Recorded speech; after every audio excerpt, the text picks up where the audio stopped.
নবীজিকে জিজ্ঞাসা করা হয়েছে মানুষকে সবচেয়ে বেশি জাহান্নামে নেয় কোন জিনিসে? অবাক হয়ে যাবেন। নামাজ না পড়ায় সবচেয়ে বেশি জাহান্নামে নেয় না, রোজা না রাখায় সবচেয়ে বেশি জাহান্নামে নেয় না, ওয়াজ মাহফিলে না আসায় সবচেয়ে বেশি জাহান্নামে নেয় না, দান সাদাকা না করায় সবচেয়ে বেশি জাহান্নামে নেয় না, কোরআন তেলাওয়াত না করায় সবচেয়ে বেশি জাহান্নামে নেয় না। তাহলে কিসের সবচেয়ে বেশি জাহান্নামে নেয় মানুষকে?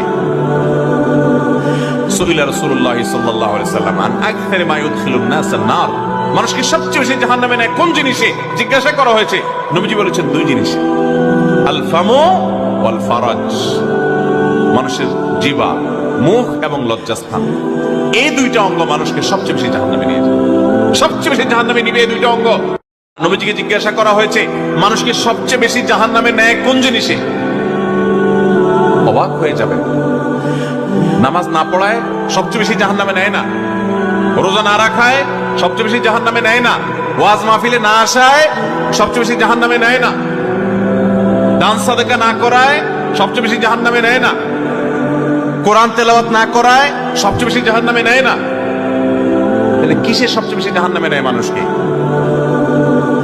সুইলা রাসূলুল্লাহ সাল্লাল্লাহু আলাইহি সাল্লাম আন আকসারি মা ইউদখিলুন নাস আন-নার, মানুষকে সবচেয়ে বেশি জাহান্নামে নেয় কোন জিনিসে জিজ্ঞাসা করা হয়েছে। নবীজি বলেছেন দুই জিনিসে, আল ফামু ওয়াল ফারাজ, মানুষের জিহ্বা, মুখ এবং লজ্জাস্থান।